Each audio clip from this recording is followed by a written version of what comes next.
Kaixo berriro, nahiko txapa naiz eta ez dit denborarik eman bukatzeko. Ordun azken detailetxo batzuk. Esan dudan bezala, ikasgunean matrikulatu behar dira ikasleak, eta ordun hor ikusiko dituzte hori prozesu onartuta dauden edo zein egoeratan dauden onartuta, zer baliozkotu dugun eta zerrez.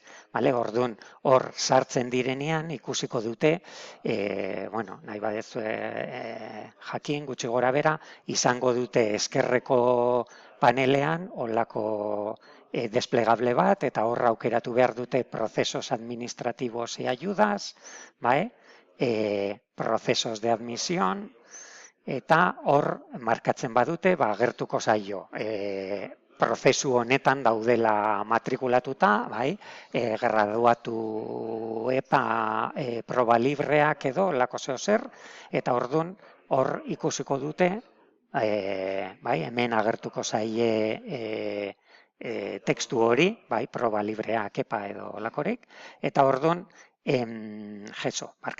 eta orduan hor ikusiko dute ea matrikulatuta dauden eta onartuta dagoen eta zein baldintzatan. Hemen sakatzen badute, botoi honetan sakatzen badute, ikusiko dute olako fitxa bat eta ikusiko dute zein hizkuntza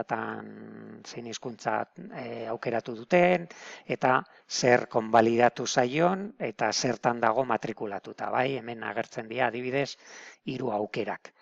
Batean dagoela matrikulatuta egiteko, bestea ja konbalidatu zaiolako demagun DBH-en ateratzuelako, eta beste arlo hau, beste aurreko deialdi batean gainditu zuela edo.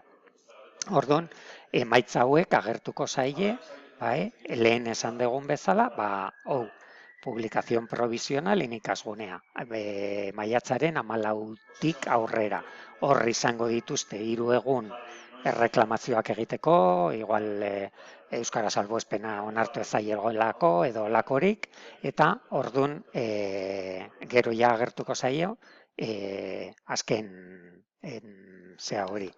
egoera eta behin errebisatuta edo.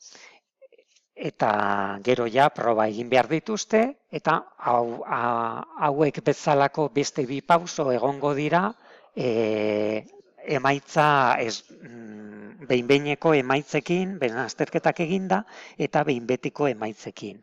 Hau da, ikasgunean ikusiko dute zen nota atera duten, hor egin dezakete gero erreklamazioa, 2 egun hauetan, abenduaren 11an eta 12an, eta hori, 15ean ja argitaratuko dira ikasgunean azken hori, datuak, emaitzak edo.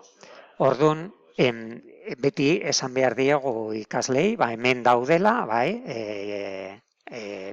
berri honetan, badagoela horria, orain ikusi dugun egutegia, eta pista bezala hauek izan dezaketen informazio bakarra.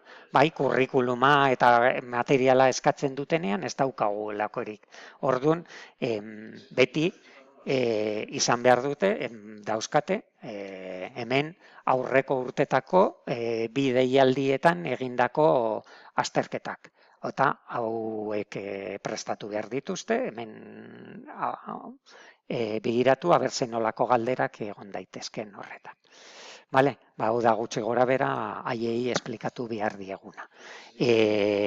Hori, ikasgunean ez badaude matrikulatuta, jakin dezaten badagoela bideo bat, gure web orrian, FAQ atalean, hemen daude bideo batzuk, tareak edo nola entregatzen diran, eta badago bat ikasguneko plataforman matrikulatzeko edo alta emateko bideo azalpen bat. Orduan hemen begiratzen badute, egin dezakete erregistro hori.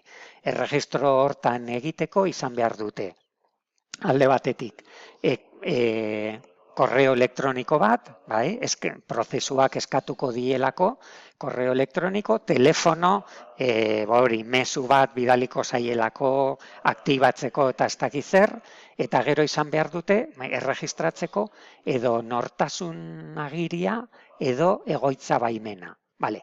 Pasaporte batekin badatoz, bai, pasaportearekin egin nahi badute, guk altan badakizue matrikula aplikazioan, bai, alta ematen degunean,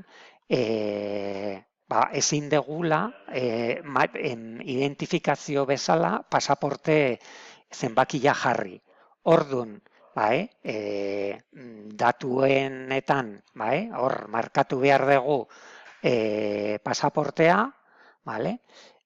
Pasaporterekin bai, erregistratzen dugula nolabait, eta gero ikasleari eman behar diogu, bai, hemen dagoen die edo HN-a.